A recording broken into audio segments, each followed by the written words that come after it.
ہم کہتے ہیں آپ کا بیہیویئر یہ خراب ہے, یہ ہمیں ناپسند ہے, یہ ہمیں پسند نہیں ہے. تو جتنا بھی ہم اپنے لوڈ ون سے کلوز ہوں گے اتنا اچھا ہم اس کو اس دلدل سے باہر نکال سکیں گے, صرف رونے سے, آنسو بہانے سے. پھر جب ہم جملے کہتے ہیں تو ایسے کہتے ہیں کہ وہ کہتا ہے کہ تقریر شروع کر دیتے ہیں اس کے سامنے جو اس کو پسند نہیں ہوتی. یعنی کہ کوئی چیک لسٹ ہمارے پاس ہونی چاہیے. ہم انشاءاللہ آپ سے یہ چیک لسٹ لیتے ہیں کہ کس طرح عزت کا کوئی معیار اپنے گھر میں اپنے پیاروں کے ساتھ سیٹ کریں. زبیدہ, میں آپ کی طرف آؤں گی کہ آپ ہمیں یہ بتائیے گا, میں خاص طور پہ آپ سے جاننا چاہوں گی کہ ہم نے اس پہ بات بھی کچھ کی ہے کہ قرآن پاک میں اللہ سبحانہ تعالیٰ نے شراب کی حرمت کے بارے میں ہمیں بتایا ہے اور واضح طور پہ بتایا ہے.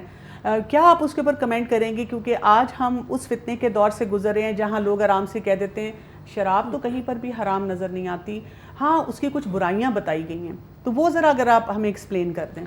جی, اس حوالے سے یہ ہے کہ اسلام کا مزاج یہ ہے کہ وہ جب بھی کوئی احکامات نازل کرتا ہے یا معاشرے میں لوگوں کی اصلاح کی طرف تعلیمات دیتا ہے تو ان کو گریجولی نازل کرتا ہے. ٹھیک ہے.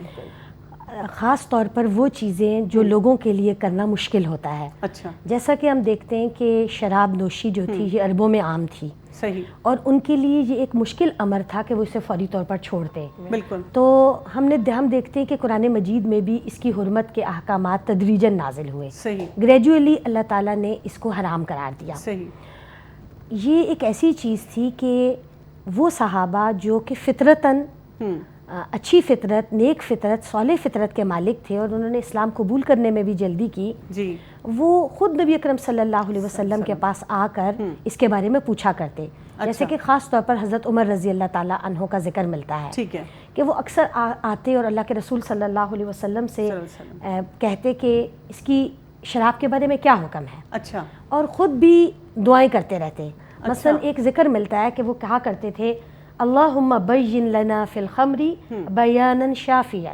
اچھا. اے اللہ تعالیٰ خمر کے بارے میں یعنی شراب کے بارے میں ہمارے لیے کوئی واضح شافی حکم نازل فرما دے. اس کا مطلب ہے کہ اس زمانے میں بھی وہ اس کے ایولز, اس کی برائیاں جو تھی وہ دیکھ رہے تھے سوسائٹی میں. ٹھیک ہے. اور پھر جب اللہ تعالیٰ نے ان احکامات کو نازل کیا تو جو پہلا حکم تھا وہ سورۃ البقرہ میں کی آیت نمبر 219 میں آیا. اچھا.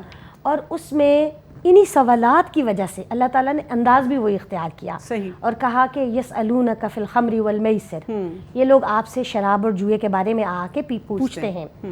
تو قل فیہما اثم کبیر ومنافع للناس. ٹھیک ہے. تو اے نبی صلی اللہ علیہ وسلم آپ انہیں یہ بتائیے کہ اس کے اندر نفع بھی ہے لیکن اس کا گناہ زیادہ ہے. اچھا, یہاں پہ میں یہی آپ سے پوچھنا چاہوں گی کہ بہت سے لوگ جب یہ والی آیت سنتے ہیں تو وہ کہتے ہیں کہ کیونکہ ہمیں اس میں کچھ فائدہ نظر آ رہا ہے اور قرآن نے خود بتا دیا ہے کہ اس میں فائدہ ہے, تو ہم اگر ہمارے بچے کو زکام ہے, کھانسی ہے, تو تھوڑی سی برینڈی پلا دیں گے, اس سے وہ ٹھیک ہو جائے گا کیونکہ فائدے کی بات تو کی گئی ہے.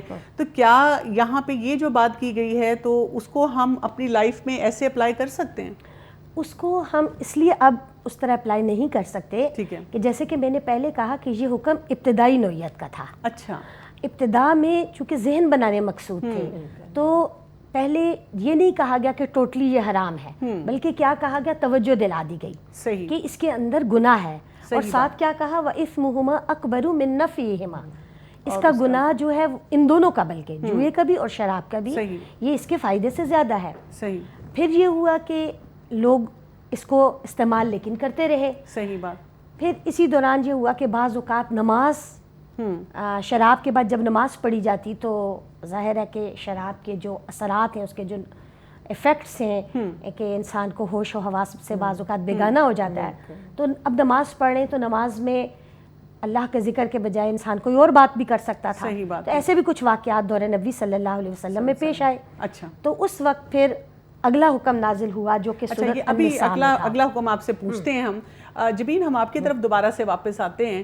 آپ ہمیں یہ بتائیں کہ وہ چیک لسٹ کیا والدین کو پتہ ہونی چاہیے جو بائی لارج بچپن سے تمام والدین جب اپنے بچوں سے ڈیل کر رہے ہیں, اپنے گھر سے ڈیل کر رہے ہیں, تو وہ ایک تربیت کا حصہ ہو کہ ہر شخص کو عزت دینی ہے اور اس میں کون سے جملے بولنے ہیں یا کیا ایٹیچیوڈ رکھنا ہے اور کس ایٹیچیوڈ سے اپنے آپ کو بچانا ہے. اس کو ذرا ہمیں بتائیں. اس میں سب سے پہلے تو ہم جب بچوں سے بات کرتے ہیں نا تو ہمیں تقریر کرنی بہت اچھی لگتی ہے. ہمیں لگتا ہے کہ ہم لمبے لمبے جملے ہم بچوں کو کرتے ہیں اس طرح سے نا, تو بچے بھی نا ان کو نہیں سننا چاہتے. اچھا, یہ جو آپ نے بات کی تقریر کی, مجھے تو یہ لگتا ہے کہ اگر ایک ابا نے ایک بات کہہ دی, اس کے بعد وہ اماں کھانا بنا رہی ہیں تب بھی وہی بات چل رہی ہے, گاڑی میں بیٹھی ہیں پھر بھی چل رہی ہے, شام کو کچھ بچہ کرنے لگا ہے پھر بھی چل رہی ہے, کوئی ہوم ورک کر رہا ہے پھر بھی چل رہی ہے.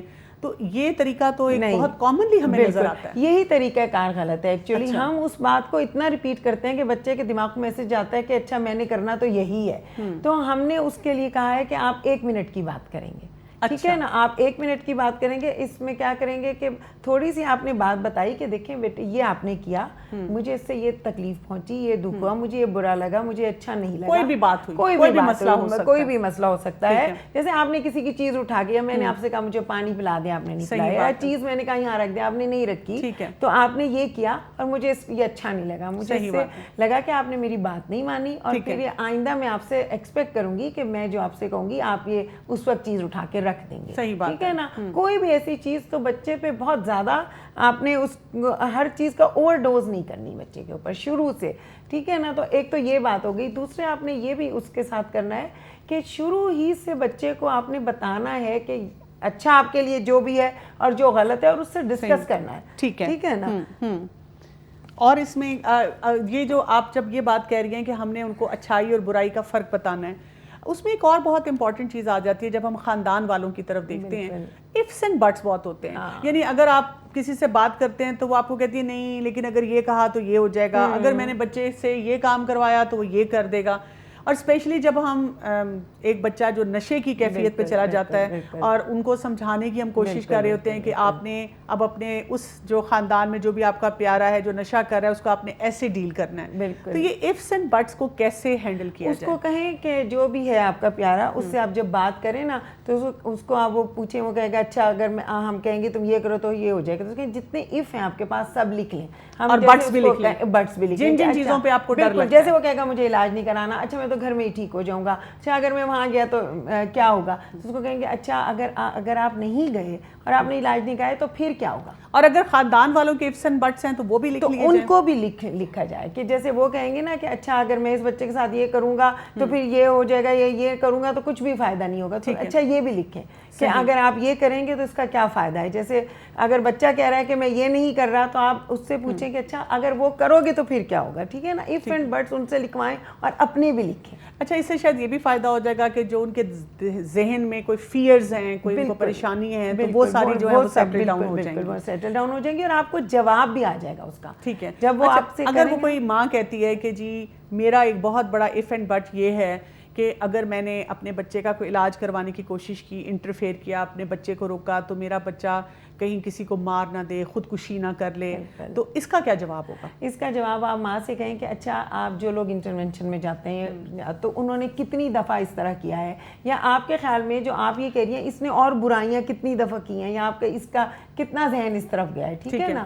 تو اس کو اس طرف پہ لائیں کہ جو پروبیبلٹی کتنی ہے, بالکل کتنی ہے. یہ نہیں ہے کہ 100% ہم نہیں کہہ سکتے کہ وہ یہ نہیں کرے گا, لیکن 90% ہم کہہ سکتے ہیں کہ وہ نہیں کرے گا. کتنی آپ یہ دیکھیں اور اس کو جیسے نا کہ اچھی امید کے ساتھ آپ رکھیں, اور اس کو بار بار یہی کہیں کہ اچھا اگر یہ نہیں ہے تو اگر یہ چیز ٹھیک نہیں ہے تو کیا ٹھیک ہوگا پھر. ٹھیک ہے نا. اور کس طرح سے آپ اس پر جا سکتے ہو. اگر جیسے بچہ کہے کہ نہیں اگر آپ مجھے اتنا پریشر کر رہی ہیں تو میں تو گھر سے چلا جاتا ہوں, تو پھر آپ ماں وہاں سے کہہ سکتی ہیں کہ بیٹے میں یہ بالکل یہ نہیں چاہ رہی, نہ میں یہ چاہتی ہوں, یہ آپ کا اپنا فیصلہ ہے, مجھے تو اچھا لگتا ہے کہ آپ گھر میں رہیں. اچھا لیکن اکثر ہوتا یہ ہے کہ ایسے موقع پہ جو والد صاحب ہیں وہ کہہ دیتے ہیں نکل جاؤ پھر گھر سے باہر, ایک دن تم باہر رہو گے نا تو تمہیں وہ جاتے ہیں نا سارے بھاؤ پتہ چل جائیں گے, اور پتہ چل جائے گا زمانہ تمہیں جب ٹھوکرے مارے گا تم سیدھے ہو جاؤ گے. کیا ایسے جملے بولنے چاہیے؟ یہ سارے جملے بالکل نہیں بولنے چاہیے, کیونکہ یہ تو آپ پھر ڈیسیژن اپنے ہاتھ میں لے رہے ہیں. کل کو بچہ کہے گا